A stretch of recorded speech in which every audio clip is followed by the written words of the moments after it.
everyone. This is episode 2 of Black Women in Research, the series for the month of February.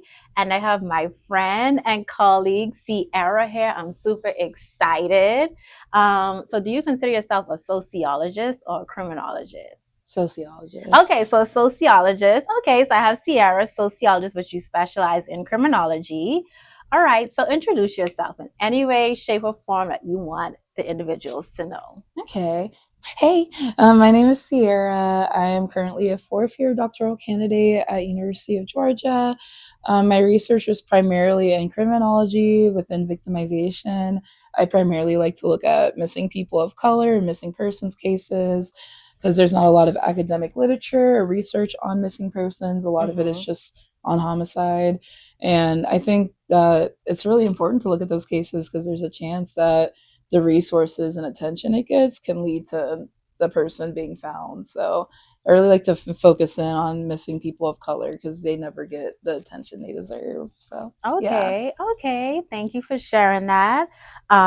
So what is your most recent? We're going to talk more about that, but before we get into that nitty gritty stuff, there's some questions, especially with people like on social media, like what's up with society with some of the things that you all say.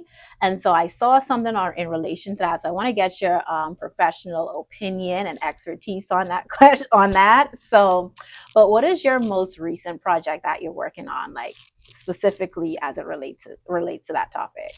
Right. So I think right now I am trying to come up with or write out my proposal for my dissertation. And part of that is I'm going to look at missing Black men and boys. Okay. Because I tried to look into that and I just could not find anything. Okay. Most missing cases that get attention focus on women or girls.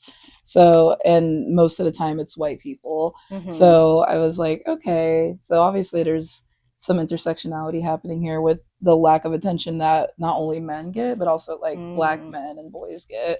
So right now I'm trying to do a research proposal for that. Trying to look into different state laws, statutes, like different things that will kind of explain why they're going missing at the rates that they are. And even I was considering looking at media coverage. I might still do it in a different way because my thesis was on missing white woman syndrome with media coverage. But it's just so hard to like even use a case as an example because they just don't get any attention. It's really bad. So yeah, that's my next recent project that I'm currently like drafting a manuscript for. Okay. So that's really good. So why do you think there's such a gap in the literature as it pertains to missing Black men and Black boys? I think just in general, the way that Black men and boys are viewed in society, and just Black people. I think the level of status they have, at least in compared to other social groups, they're just not seen as valuable or worthy of that attention and resources that, like with missing white woman syndrome, that they'll get. And I think it's also too that it's kind of hard with missing persons to necessarily measure it in a certain way, like the same way that's homicides measured, because it's a rare event. So it might even be more rare than homicide. I don't know that yet. I'm gonna look, but it's so rare that it's hard to kind of look into what type of factors and stuff interrelate with each other. So you kind of have to do a lot of digging, a lot of like theoretical thinking and thinking through, okay, what is the exact cause of this? And that's difficult to do when no one's looking at it. So yeah. So you're changing the game. Y'all had Cierra's changing the game. I'm trying, y'all. I'm trying. No, I really do see her doing a lot of work. And when we talk about it, I can tell like the passion and the drive for it. And so this isn't just something that's like, just a general research project. Like there's something that you deeply care about. And so I'm excited. I see you just out there on the media, just doing your thing. So maybe nice. a documentary, who knows? Thank you. So, but we need these research gaps filled. So I appreciate the work that you do. Thank you. So this leads me to my next question. So there was a something on Instagram that came out where there was a flyer of, unfortunately, I think it was like a black teen identified as a woman, right?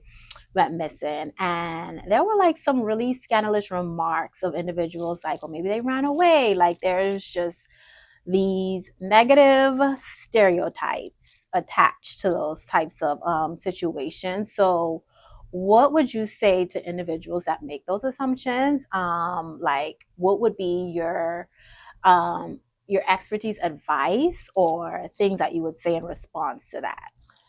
Right. I think I would really encourage people to look more into their own implicit bias in terms of just really do some soul searching, do some deep dive, go to church, go to therapy, like just so many different things you can do to really uncover why those biases are in you.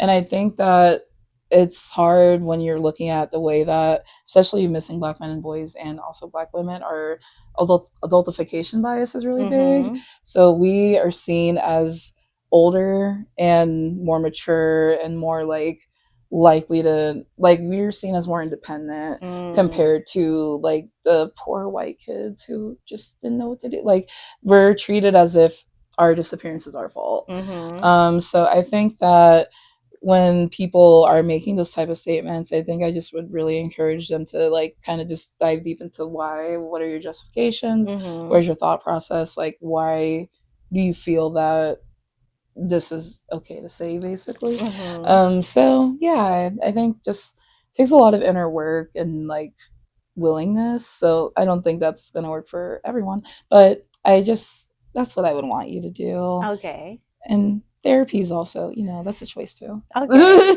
Okay. All right. Okay. So now I want to transition to, so we had this conversation and I want to know your, as someone who studies criminology, right? What are your thoughts on true crime? Ooh. I'm sorry. So I think true crime can be very problematic. I'm not saying that there's not certain levels of public awareness that I think are beneficial, and also it being in the media, people are more likely to see it. Like if it's like a Netflix documentary or something, they're more likely to learn about it. Mm-hmm. I think it depends on the subject area. I know that Black and Missing did a documentary on missing people of color, and I think that's great. Like, I think Mm-hmm. they're actually showcasing cases that wouldn't have gotten any attention otherwise.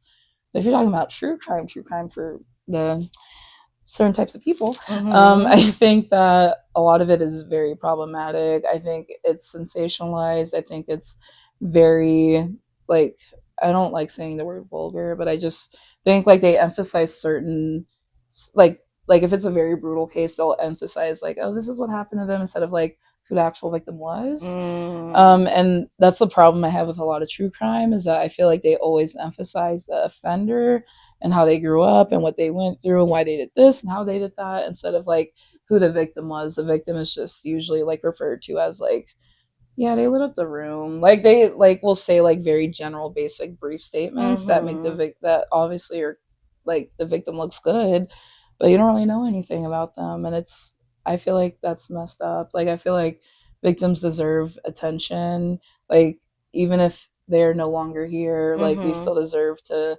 know like what they cared about, what their values were. Like just, I just feel like that is the big issue of true crime, is that it always emphasizes, overemphasizes the offender and underemphasizes the victim. So I think it's not great in its Mm-hmm. current form. Right, right. But I think it can be a good thing when it's used properly. Mm-hmm. That was deep. That's that. Yeah. Yeah, I haven't watched anything true crime related. First off, I didn't know true crime was a title until I asked you. I'm like, is this like a theme of something, or is it like a general? So you Yeah, yeah, explained to me yeah. true crime. Haven't watched it in a very long time, but when I think back, a lot of it, like you said, is centered on the offender. And so I'm glad that you brought that point up. And so hopefully individuals can kind of see it from another perspective, Right. and focus more on like, because it's, is it victimization, is that like Yeah. an is that the area that you also focus on, like more so Yeah. victimization work? Yeah. Okay, okay, all right, hire her. um,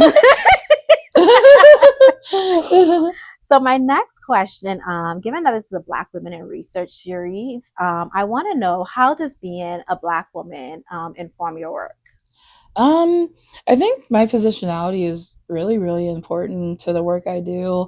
Like, I think me growing up in St. Louis, Missouri, and not having as much crime as it did, I think it's actually the number one homicide capital in the country. Mm-hmm. So, I just the way I grew up and like being a black woman experiencing, or a black girl at the time, experiencing certain things and like seeing how bad systemic issues are and how Mm-hmm. little help they receive from like even the federal, state government, whatever.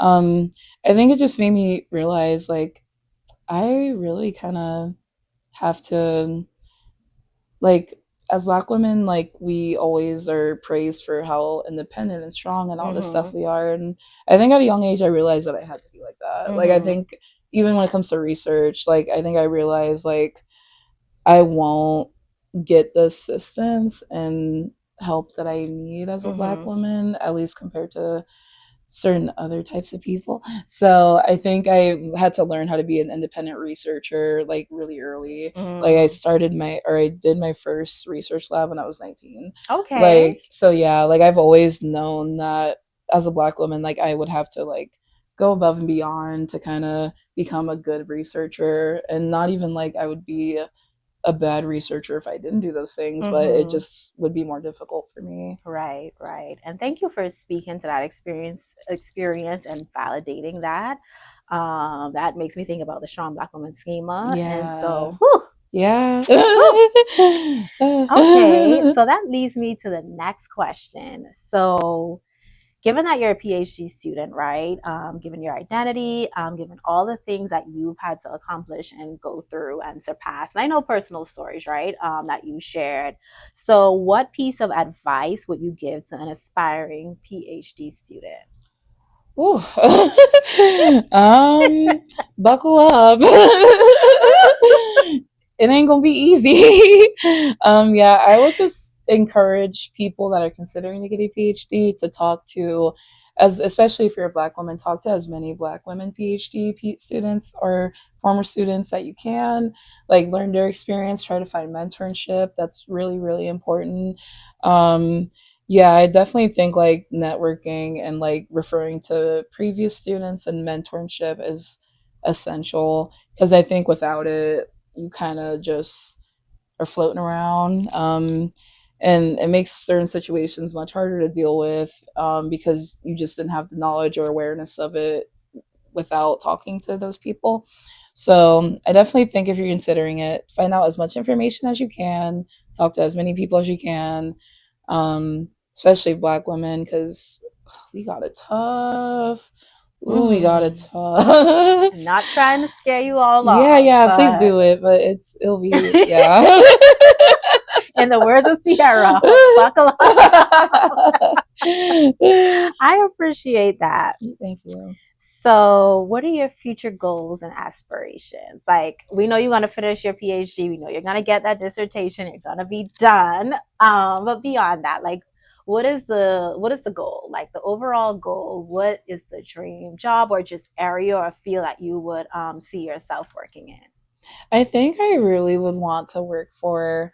There's a couple of different, like, obviously, I want to be a research analyst, Mm-hmm. primarily in victimology. Mm-hmm. And I think I would like, really would love to do work for a state agency or nonprofit or a justice center that, or research institute, any of those places that look at victimization. There's some violent victimization labs that Mm-hmm. exist in certain universities.